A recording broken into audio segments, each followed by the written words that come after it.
இந்த எலெக்ஷனுக்காக இல்ல தனித்து போட்டினா அவங்க என்ன பண்ணணும்? கிட்டத்தட்ட வந்து இதுக்கு முன்னாடி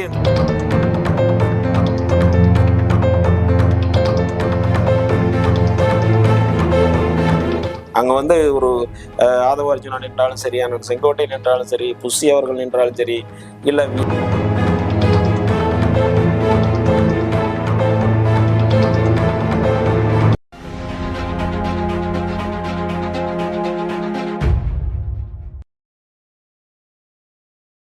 இப்போ இன்னைக்கு டேட் படி பார்த்தோம்னா டிவிக்கே தனித்து தான் போட்டியிட போறாங்க. ஸோ இன்னைக்கு அசன் டேட் இது வந்து 2026 எலெக்ஷன்ல அவங்களுக்கு வந்து எந்த அளவுக்கு இம்பாக்டா இருக்கும், இல்லை அடுத்து அவங்க என்னென்ன பண்ணணும் இந்த எலெக்ஷனுக்காக? இல்ல தனித்து போட்டினா அவங்க என்ன பண்ணணும்?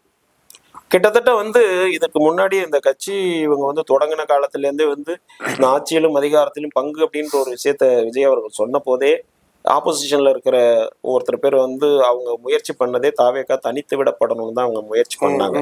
ஸோ அதுல வந்து இப்ப இருபெரும் கட்சிகளும் வந்து அதுல வெற்றி அடைஞ்சிருக்காங்கன்னு தான் நான் சொல்லுவேன். ஓகே, இருக்கிற ஆட்களை வந்து கொண்டு போயிட்டு அவங்க தனிச்சு வரணும் அப்படின்னு தான் அவங்க விரும்புறாங்க. அவங்க என்ன பண்ணாங்கன்னா ஆக்சுவலி அவங்க தான் அண்டர் எஸ்டிமேட் பண்ணியிருக்காங்க. தனித்து விடப்பட்டா அவருக்கு ஒரு பெரிய இது இருக்காது அப்படின்னு நினைச்சிட்டாங்க. பட் மற்ற அரசியல் கட்சிகளுக்கும் விஜய் அவர்களுக்கும் நிறைய வேறுபாடு இருக்கிறது. ஏன்னா விஜய் அவர்கள் ஒரு சாதாரணமான ஒரு அரசியல் கட்சி தலைவரா மட்டும் இருந்திருந்தா இவங்க சக்சஸ் ஆயிருப்பாங்க நிச்சயமா.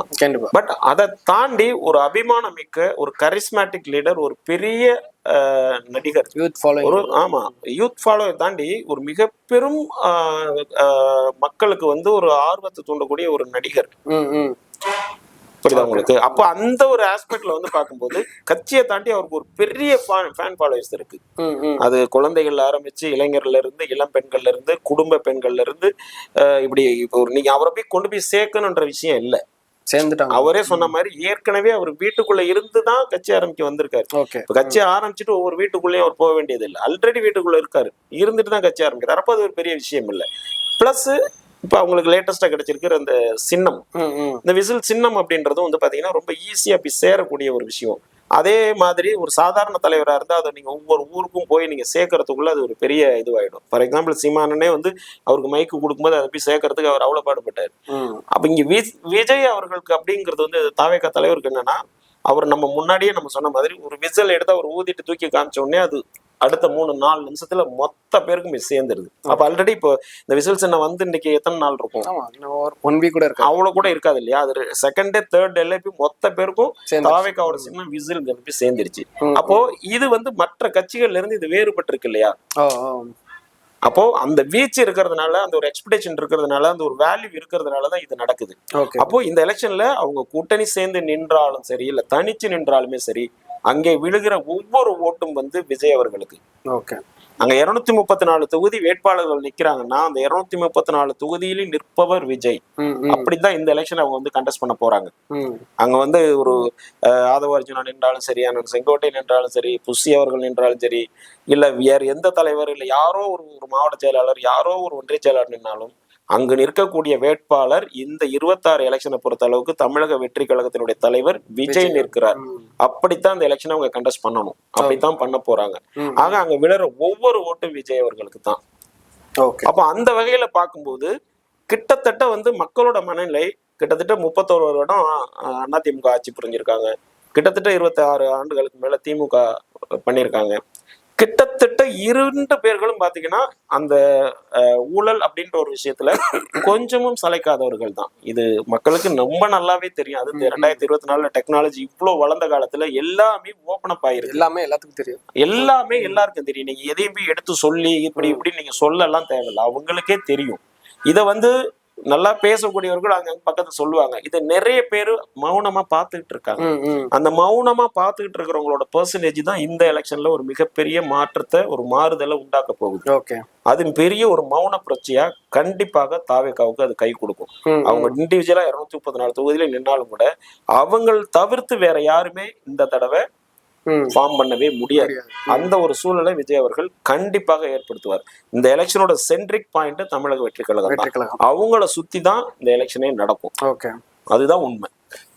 ஆனா இன்னொன்னு அவரோட இப்போ ரீசெண்டான மீட்டிங்ல கூட நான் ஊழல் பண்ணவே மாட்டேன் அப்படிங்கிற ஒரு ஸ்டேட்மெண்ட் வந்து ரொம்ப தைரியமா கொடுத்தாரு. அந்த மாதிரி மற்ற தலைவர்கள் யாரும் அந்த மாதிரி ஒரு ஸ்டேட்மெண்ட் வந்து இது வரைக்கும் கொடுத்தது இல்லை. கொடுக்க முடியாது. எப்படி கொடுக்க முடியும்? நீங்க இப்ப புதுசா நீங்க விஜய் அவர்கள் ஃப்ரெஷ்ஷா வர்றாருங்க, நீங்க ஒண்ணும் வேண்டாங்க. இப்ப இன்னைக்கு நினைச்சா கூட இந்த டைம் வந்து ஓகே அது விடுங்க. எனக்கு இன்னொரு கேள்வி என்னன்னா, இதுல இருந்து ஒரு கேள்வி.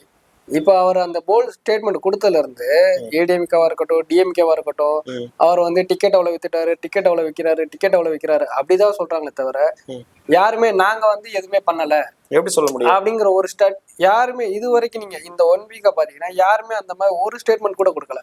நாங்க வந்து இந்த மாதிரி எந்த ஒரு ஊழலும் பண்ணல, எங்க கட்சி வந்து இந்த மாதிரி இருக்கு, இல்ல எங்க தலைவர்கள் வந்து இந்த மாதிரி இருக்காங்க, நாங்க வந்து எந்த ஒரு ஊழலும் இல்ல, எங்க கட்சியில இல்லைன்னு சொல்லி யாருமே இது வரைக்கும் ஒரு ஆப்போசிட் ஒரு ரிஜெக்ஷன் கூட பண்ணல. இல்ல யாரு சொல்ல முடியும் நீங்க எதிர்பார்க்கறீங்க?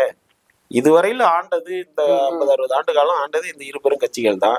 இருபெரும் கட்சிகள்ல தான் ஊழல்ல மலிஞ்சு இருக்கு. இருக்கிற இன்னைக்கு அங்க இருக்கிற கிட்டத்தட்ட ஒவ்வொரு கட்சியிலையும் பாத்தீங்கன்னா குறைந்தது ஒரு 100கணக்கான முன்னாள் அமைச்சர்கள், எம்எல்ஏக்கள், இவங்க எல்லாரும் பேர்லயும் வந்து ஊழல் இருக்கு. புரியுதா? நீங்க ஒரு சிம்பிள் எக்ஸாம்பிள் எடுத்தீங்க, மக்கள் எல்லாத்தையுமே தெளிவா பார்த்துட்டு இருக்காங்க.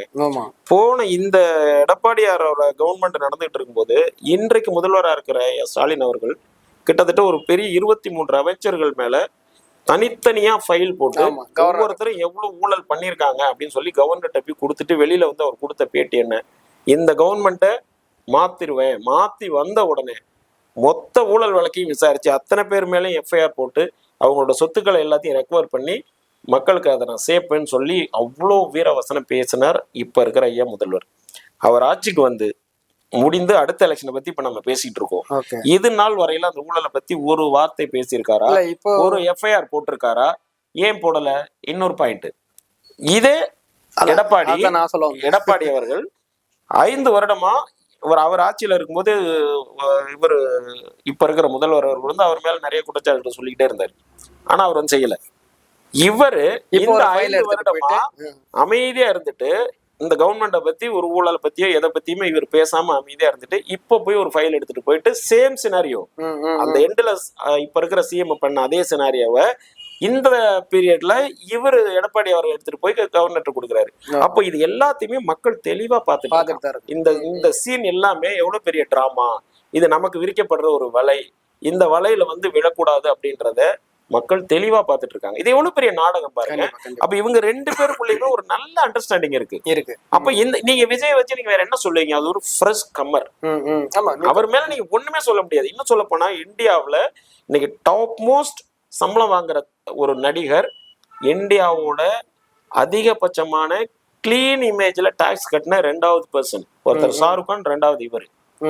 அவர் கிளீன் இமேஜா வச்சிருக்காரு. நீ எதுவும் சொல்ல முடியாது. பிளாக்ல டிக்கெட் கிட்ட சொல்றவங்க எல்லாம் வந்து ஒரு அற்பத்தனமான அரசியல். அது ஒரு டிடிவி சொல்றாரு, சொல்றாங்க, அவங்க அது வந்து மக்களை சிரிப்பா. நீங்க சொல்ற விஷயம் எல்லாமே உங்களுக்கு தான் பேக் ஃபயர். கண்டிப்பா பேக் ஃபயர். நீங்க வேணா எழுதி வச்சுக்கோங்க, இந்த எலெக்ஷன்ல இந்த சப்போர்ட்டிங் பார்ட்டியா போன ஒரு 3-4 கட்சிகள் கிளீன் ஸ்வைப் ஆயிரும், அந்தந்த தாய் கழகத்துல இணைஞ்சிருவாங்க. இது மட்டும் நடக்க போகுது, நீங்க வேணா பாருங்க, இதான் நடக்கும். ஏன்னா நீங்க இந்த பக்கம் சொல்றதுக்கு ஒண்ணுமே இல்லைங்க. நீங்க இந்த நாள்ல அவர் ஓகேன்னு சொன்னா குறைஞ்சது ஒரு 5-6 தயாரிப்பாளர் வீட்டுல நிற்பான். கண்டிப்பா 300 இல்ல 350 கூட கொடுக்க ரெடியா இருக்கான். ஒரு 2 படத்துக்கு அட்வான்ஸ் வாங்கிப்பட்டு 600-700 கோடி. அதை சம்பாதிக்க எவ்வளவு ஆகும்? ஒண்ணுமே இல்லை. ஒரு தனி பிளைட் எடுத்துட்டு உலகத்தை சுத்தி வரலாம் அவரு. அவ்வளோத்தையும் விட்டுட்டு அவர் இங்க வரணுங்கும் போதே அவரோட ஆம்பிஷன் தெரியுது மக்களுக்கு. கண்டிப்பா. ஏன்னா ஒரு கிராமத்துல இருக்கிறவங்க ஒரு நடுநிலையான ஒரு மிடில் கிளாஸுக்கு கோடின்றது எவ்வளவு பெரிய பணம். ஒரு கோடிங்கிறது சைபர் கூட போட தெரியாது இன்னும் நம்ம அக்காவுக்கு தங்கச்சிங்க அம்மாக்களுக்குலாம். ஆனா ஒரு 3 மாத உழைப்புக்கு 300 கோடி ரூபாய் சம்பளம் அப்படின்ற விஷயத்த தூக்கி போட்டுட்டு நான் உங்ககிட்ட வர்றேங்கும் போதே அவரோட கிளீன் இமேஜ் மக்களுக்கு தெரியுது இல்ல.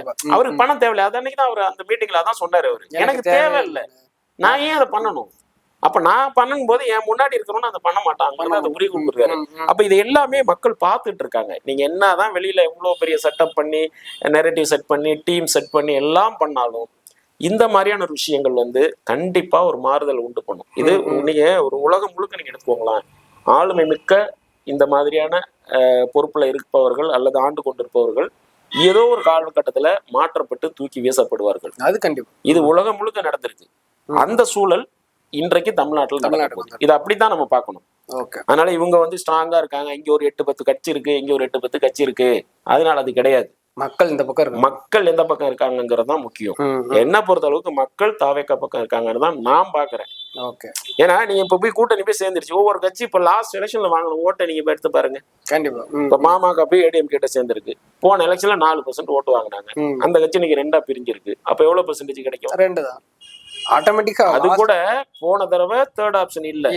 விஜய்ங்கிற ஒரு கரிஸ்மாட்டிக் ஒரு மக்கள் எதிர்பார்க்கிற ஒரு நடிகர் இல்லாத போது நீங்க வாங்கினது. இப்ப அதுல சரிவு இருக்கா இல்லையா? போன இடத்துல விடுதலை சிறுத்தைகள் வாங்கின பெர்சன்டேஜ் 0.99%, 1% கம்மி. விஜய் அவர்கள் இல்லாத போது இன்று என்ன கிடைக்கும் உங்களுக்கு? அமமுக போன எலெக்ஷன்ல 2.5% ஓட்டு. இன்று என்ன கிடைக்கும் உங்களுக்கு? அப்ப இதெல்லாம் நீங்க பார்க்கணும். இதை மக்கள் பார்ப்பான். அப்போ அவங்களுக்கு அது புரியும்.